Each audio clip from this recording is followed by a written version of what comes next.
Hey, welcome back to LeijaLift. I'm Juan. I'm Victor. And it's LeijaLift, we're partaking You can find us on eliteathlete.online. Yeah. Ask us your questions on eliteathlete.online/contact. And then you can find Victor or his dog, cat products, pet products. No birds. Yeah, woofpack.store. On woofpack.store. And you can find us on Juan LeijaLift _ on Instagram. Yeah. And Victor Leija _ is mine. All right, and then we'll get right into it. So the NBA season started. Yes, it is back. All right. So what'd you think? I know I asked you a little bit about the teams earlier, but you were already talking about the Clippers were going to take it. I mean, already one game. No, 2 games in. 2 games, but it's not 2 games. It's not in the games. It's in which the games were played, which was amazing and scary at the same time. They played really, really well without Paul George. So and this is a big if, because like you said, the season just started, but if the energy and the play style remains the same, if everybody remains healthy, then it looks like they would at least be taking the West. You think they take number 1 already? If they're that good, because there's really only like 2 contenders for that one spot, which is Lakers. All right, so you were talking about they were looking good. They were going to take the West. The Clippers going to take the West. You're going to wear a Clippers jersey to a Spurs game. No, sir. I'm going to wear my favorite player, DeJounte Murray jersey or shirt. I can't decide yet. That's your favorite player? Favorite player is DeJounte Murray. I like him a lot. I like Forbes. I think Forbes is my favorite player. I like Forbes, but DeJounte, like what? Well, yeah, no shit. It's just, I mean, aside from his playing skills, it just seems like a very nice, cool guy. So yeah, why not? And he's a Spur now for 4 more years. For 4 more years, I'm actually really happy about that extension. Yeah, me too. Pretty nice extension too. Yeah. I mean, considering he's 23 weeks, I think we saw last time. Yeah. In 23, you're getting 64 mil. I think you're doing okay. Yeah, but do you think it was a low offer? I don't think so. I think that was actually a pretty good offer considering that he had just come back from injury. There's a lot on the table. If he gets injured again, they could potentially lose on a lot. So there's a lot to be proven still, but in terms of obviously like playing and development, but as far as he is now, I think that's a pretty fair offer. I think they'll restructure it if they need to, but taking into consideration that was pretty close, or not pretty close, but it was at a decent range from what they had Tim Duncan even in his like later prime years. I don't think that's bad either, because I think he was only getting like 17 or 18. Okay, so DeJounte's getting like 13 and 14 or something. I mean, what is it, 4 for 64? I'm not sure. I didn't do the 15, 16. Yeah, so it's not too bad. I mean, Tim Duncan, greatest Spur of all time, best power forward of all time. I mean, getting 17, 18, it's not bad. Yeah. Well, some of these other guys right now are getting like 21, 19. On Spurs? Yeah. Yeah, well, you got previous contracts like DeMar's and Aldridge's that are crazy. But so I think it's fair. And we'll structure if we need to, but I'm all for keeping him and hopefully building like something around him. Yeah. So I'm happy with that. Yeah. So you think right now, you were talking earlier, what position do you see the Spurs in as far as like in the West? Just the West. If you're taking into consideration like pure talent and actually the fact that they struggled with the Knicks a little bit, which is a little disappointing. What's the first game? Yeah, that too. Hopefully that like team chemistry comes together better, but I would see them like 5th or 6th. But comfortably. 5th or 6th? Comfortably. Come on, man. Comfortably. They can move higher, but I'm talking comfortably. It's not an emotional decision. It's not emotional. What do you have in front of them? There's obviously 4 or 5 teams you have in front of them. Clippers. I mean, not no order particular. I'm just thinking like Clippers, Lakers, Rockets, and potentially the Warriors. So which puts them in about 5th. The Mavericks can also be in that battle because Porzingis and Luka looked really well together, but I don't know if their team's on that level. So they have a good duo, but their team's not as great as the Spurs, obviously, because they never will be. Right. But that's kind of like the only ones that I have in the mix because they do have all their, I mean, with the exception of the Warriors not having Clay, they do have all their star players, so it makes for, a difficult team to beat. I don't know. I think they'll do better than the Lakers. Actually, they had the potential. The Lakers bench didn't look great at all. Yeah. Even in the least bit. The Lakers bench looked pretty bad. So if they can't get that together and if Iguodala doesn't sign with them, then I think that they flop. I think Spurs take that Lakers spot, maybe 3rd or 4th. So you got Clippers, Rockets, and Warriors maybe. Warriors. Is the only three that are like able. And even at that, I really only see the Clippers being ahead because I think that we can compete with everybody else and their bench. So All right. I don't really. So you have them at second then. I mean, they just come from 5th or 6th. 7th. I mean, because if they play well together, yeah, which didn't look like it on the Knicks, but if they could step it up and that chemistry comes together and we can get past the fact that we have like half the team under 6'5", then yeah, we're good. All right. Yeah. So you don't like how they looked against the Knicks. It was only the third quarter though that they like sunk and then they came back and. I know you were mentioning that they played a lot of. Patty Mills had steals, which is unheard of. I don't really he had see one. Patty Mills. Now we're gonna call him Patty Steals. Patty I don't Steals. see him as a defensive player, but you said he had a couple steals. I think he had one in there. Yeah. Well, I mean. So did Dejounte Murray. So. I mean, I could have given you that. I didn't even get to watch the game. I was at work, but yeah. I could have told you he would have had a steal. Not for sure. Defensive clamp. He's a clamp god. Yeah, he's good. So I mean, he can slow down the best player under 6'5" for any other team. Easily, and probably still somebody bigger than him. Ben Simmons? I think you can give him a run for his money. Okay. I mean, taking into consideration how good he is, and the fact that now with all the NBA's like official heights that they've been measuring, Draymond went from 6'7" to 6'5". So Draymond's been guarding everybody that's so much taller than him. I think Dejounte can handle him at 6'5"? Yeah. I don't think he's 6'5". Officially, they have him at 6'5". The NBA had requested official heights, and they had him at 6'7" since he got drafted. Yeah. But this year, before the season started, everybody had to be measured officially, and he's 6'5". So is everyone shorter now? A lot of people lost height, yeah. LeBron, I think, is one of like the few people that gained an inch, so he's 6'9", not 6'8". So he lost a couple inches, and a couple of people that went. I didn't even know that. Yeah, they went and redid. Yeah, they made sure they had official heights because they were just kind of going based off, I guess, whatever they came in as, but they never really got measured. Yeah. And so they said everybody needs to be officially measured now. Yeah. So if Draymond can handle a lot of bigger guys, then I think Dejounte can too. That's crazy. I don't think he's 6'5". Is he 6'5"? I mean, I've never seen him up close, That's but true. I mean, if you see him next to like KD and KD's supposed to be 6'9", then yeah, it makes sense, I guess. Interesting. Yeah, that's a big. Yeah. Big so I think Dejounte can handle that. All right. I think he can at least. I mean, Ben Simmons would be the only one really giving him trouble. So yeah, I'm good. I don't think the Spurs played. There was 3 players. Me too. Walker and Carroll. I don't think they played those 3. I don't know why they didn't play Carroll. Well, yeah, I was about to ask you. Do you know why he didn't play Carroll? He wasn't injured. No, this coach's decision. That was strange to me. Yeah, I don't like that one. I mean, unless he's trying to develop the other ones against the Knicks team. Maybe give the lesser ones a little more. Yeah, well then he would have played Lonnie. No, that's true. He didn't play And me too. Yeah, it's a tough one. Yeah, I don't know why. Did you watch the game? Play. No, I was keeping up with it. So who was the backup center? Jacob Portal. Who started center then? I think they had Aldridge, and then center? they had Lyles. Oh, okay. Well, as yeah. Well, I guess that's okay. And then it had DeRozan, Forbes, and Murray.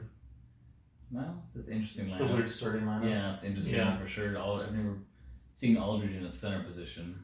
Yeah, well, I mean, all the guys from the Knicks are all centers compared to Aldridge, so you're right. Maybe that's why. Any one of them could have played anywhere between like the 2 to 5 position. Yeah, that's true. I think. Okay, and then I think it's just a team adjustment, not an official thing. Yeah, I don't know. So I'm okay with that. I'm not coaching, so I'm okay I was just weirded out. Pop's a genius. I'm not gonna question him. Yeah, they won. So yeah, they did. On to the next one. They play tomorrow, if I'm not mistaken. That Wizards. Against at 7:30, I think. Yeah, the Wizards. Well, by the time you see this, it'll probably be whatever already happened, but. No. Oh yeah. We're talking in the future here. Yeah, we're talking in the future. Talking to the future people that are going to watch the podcast. Yeah. That Spurs already played. If I'm not mistaken, I think I saw the Wizards official lineup and it looks pretty bad. Really? It looks like pathetic at best. They have Bertans over there. He's not even a starter. Oh. I think the only starter that was there from last year is Bradley Beal, which he's a great shooting guard, don't get me wrong, but everybody else is like, who the hell is this guy? Yeah. Like, I've never even heard of half those. Anybody else on the starting lineup, they look pretty bad. John Wall still hurt, so he's out. Dang. So yeah, hopefully we can get that W. All right. Well, they better get that W or play some of the young guys, get them some more. Yeah. Or play with the rotations a little bit. Yeah, they could probably do that because they look like they're a small ball team too, so it won't be like the Knicks. Yeah. All right. So fantasy football, did you lose again? Yeah. Me too. Well, I have Alvin Kamara that went out or was out for the week, and then I had Montgomery, the Chicago running back, that gave me -1 point instead of positive. He didn't even break even. He gave me -1 point. Yeah, and then on top of that, I had Aaron Rodgers on the opposing team that gave him 53 points and 6 touchdowns. So that was a recipe for disaster. If he alone scored pretty much more than half my team's points, it was over. So unfortunately, another game, another loss. Unfortunately, I lost to the worst player in the league. Who was that? I don't know, but also I think Alex. Oh yeah, he is the worst player. Yeah, because I was the best one.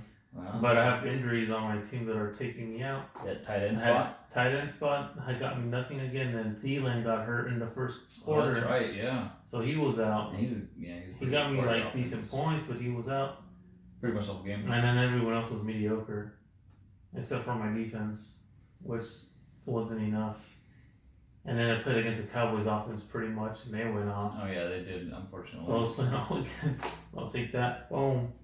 Yeah. I'll take that W. But hey, man, then that fantasy football is starting to slip out of my grasp right now. As long as I'm top 4, I'm good. As long as I'm top 4, I mean, I'm near, but Kamara might come back this week. If he doesn't, the next week I'll get Kamara and Kareem Hunt in. So hopefully that kind of balances everything out, and I should be okay after that if everything stays healthy. I think I'll be pretty solid after that. So after that, hopefully I can start getting some consistent W's. Good. Let's go ahead and go for those consistent W's. I mean, that's at this point it's not looking great, so I'm hoping for it. It ain't looking good for you. As long as I don't end up in dead last like my first year, I think I'll be okay. Yeah, I'm gonna hopefully stay in the playoffs if my guys get healthy. Yeah, if my guys are healthy, I should be able to get into playoffs. Yeah. Also, I tried to pick up Sanu, but they beat me to it. I dropped them. You dropped them after you went to the Patriots? I think before. Oh yeah, you dropped them and then I went for it and I was like, nobody's picked them up yet. And Droid, who already has the best defense in New England, picked them up too. Picked them up. So, I dropped them. I was like, I got better receivers. And now? I still got better receivers. That's why I dropped them. Well, I mean, you dropped them before we went to the Patriots, so now you got Tom Brady throwing you the ball, not Matt Ryan. Matt Ryan's gonna get more picks than he gets touchdowns. I still got better receivers. Wow. So I don't know. I wanted him, but I'm struggling in that flex position. Running Mixon, and Mixon gives me like 3 or 4 points. Hey, if you want to make trades, there's a deadline that's gonna be coming up, But I mean, after Kareem Hunt back next week, it'll all be good. We can make trades. Yeah, I'm just saying. That would be good. I got people. I mean, Kamara and Kareem Hunt should produce pretty good for me after they come back. I hope so. You better hope they come back at the second wind. Well, you better hope they. Kamara's Kamara, and Kareem Hunt is not hurt. He's just suspended, so he should be healthy. I hope so. Hope he hasn't been eating cheeseburgers all the I mean, he might have been, but I mean, it's the Browns anyway. Who knows? Just saying. They're in Cleveland. As soon as he's coming back, maybe he's gonna come back a little too slow. He better not. I need him. I'm just saying. If my playoff hopes are alive, I need you, Kareem Hunt. So if you're watching this, come back. Come back healthy. Come back Stop eating those cheeseburgers. Come back for his sake. Yes. All right. So you're talking about bulking today. Yeah, I've gotten a few questions on. So no products today. No. Yeah, they were doing a nutrition guideline, if you will. All right. And so I've just gotten questions from a couple people actually this week about bulking and. We're asking you about bulking. Last episode we talked about you cutting. Yeah, but it doesn't mean I'm not qualified to give knowledge on the subject. I mean, in order to cut, you must have bulked, unless you were. What is this right here? What do you got? You got. Oh yeah, perfect shirt. Do you even science? Sponsored by Science. Do you even science? Perfect shirt. Are you sponsored by Science? Yeah, I'm sponsored by Science. Sponsored by Science. So yeah, I've got a couple questions about bulking, and really I don't want to say it's not important to count your calories while bulking. It's just not as important as if you're cutting, because the goal is to put on weight. So if you're eating a lot, I mean that's kind of what you want. But in order to do a quality bulk, I think you should be tracking your calories.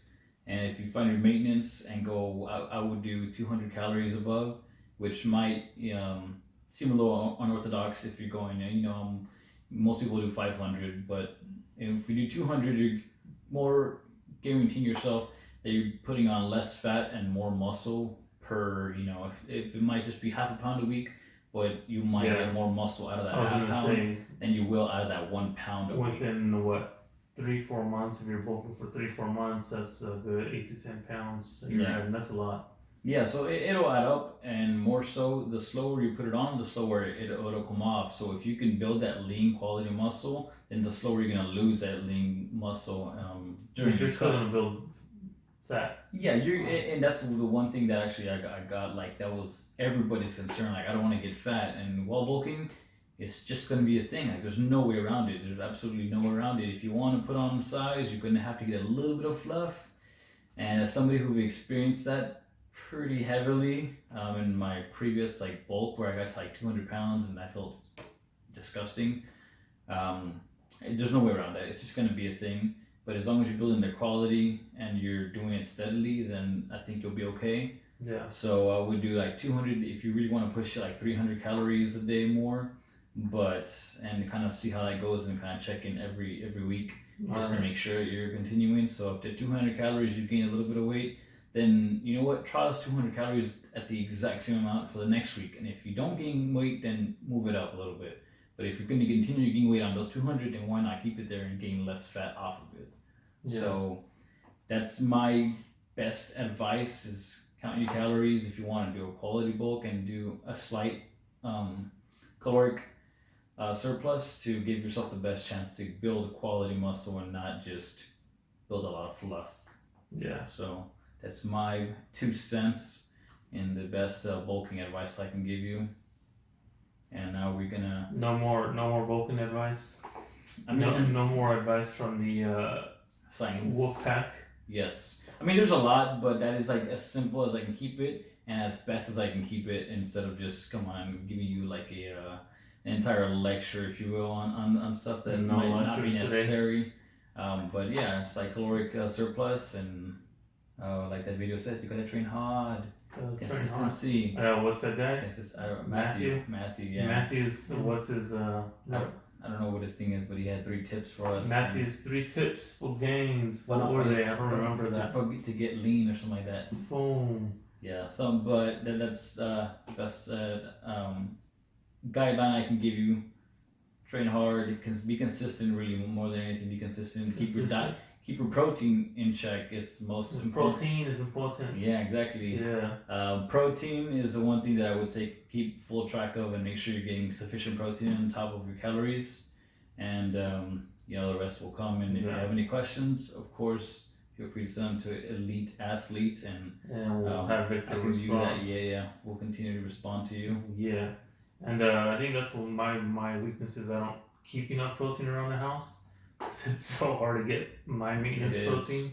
So I'm like, God dang, that's a lot of money right there. My maintenance is a little bit under 2,800 calories. Dang, that's higher than mine. Yeah, because I'm just naturally a lot thinner, but my body frame is just so much smaller that I need to keep that on. If I even go to 2,500, I will just fly down. My maintenance is at 24, 25. Yeah, no, my maintenance is a little bit under 28. It's 2740 something or 2760 somewhere along those lines. As of right now, and that's considering that I'm already 179. So even if when I was at 190 or 200, I'm sure it was a lot higher. Yeah, dang, that's crazy.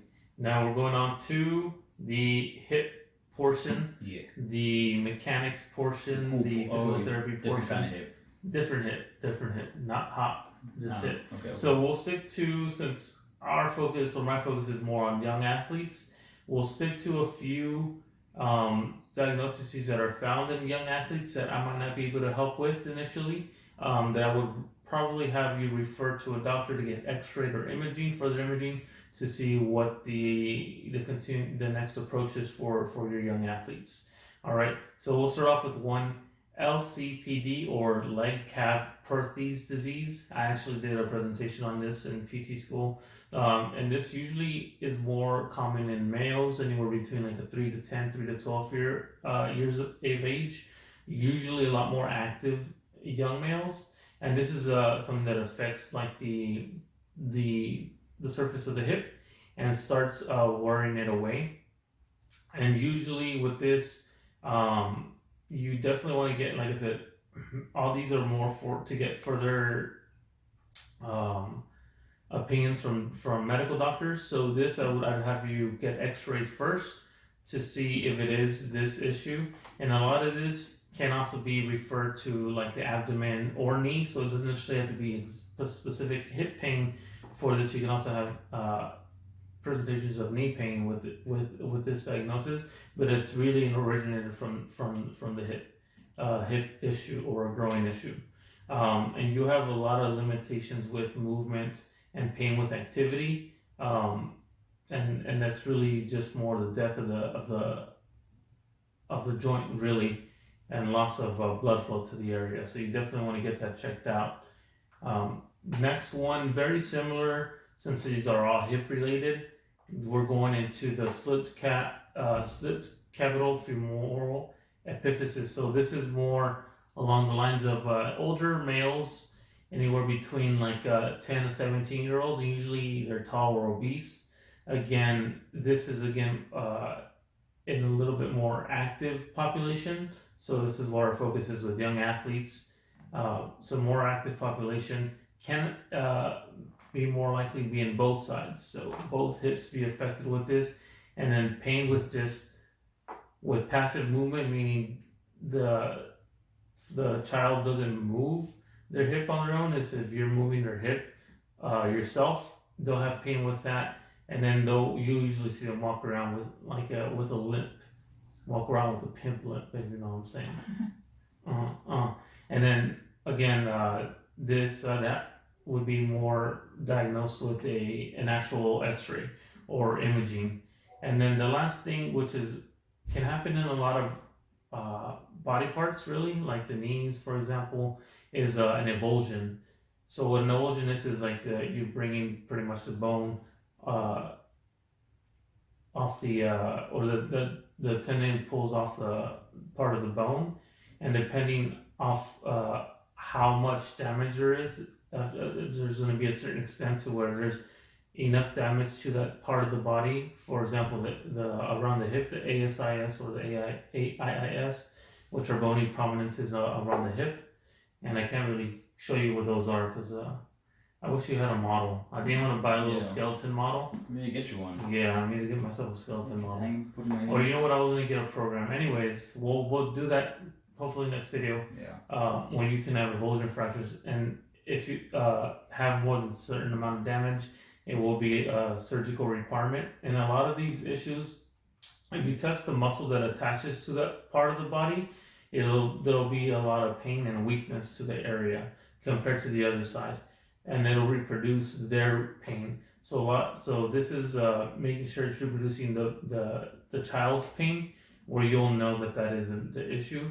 But again, with imaging, it'll show you if this is the issue, if they'll need a surgical consult with an ortho doc. And those are the three that we'll cover today for young athletes. Yeah. All right. Anything else? Not right now. I think we got everything covered. Hopefully be attending a few Spurs games. Be able to bring some live content from there. Yeah. And go Spurs. Well, there's already one on the way, so yeah. We got one game set. Spurs Clippers, day after Thanksgiving. Yeah, let's go. So he's gonna wear a Clippers jersey. No, sir. DeJounte Murray, my man. If you're watching this, I need somebody to make shirts. I looked everywhere and all they have is jerseys. They don't have actual shirts. They don't have shirts unless they also bound shirts. I mean, maybe. They probably have them at the AT&T Center. That was what I was betting on. I checked on NBA.com and everything, but they only have jerseys. And I was like, I want a shirt. I'm sure they have shirts somewhere. Yeah. All right. Anything else? No. So you can find us on LeijaLift.online, woofpack.store. Woofpack.store. Juan LeijaLift _ on Instagram. And Victor Leija _. All right. All right. Anything else? That's it. All right. Well, I already said all right like 10 times. Yeah, well, somebody have a counter on the screen. I know. It's all right. I've been working a lot this week, so. We're done for today. It's todo. We tired. We tired. It's late. Dale. It's like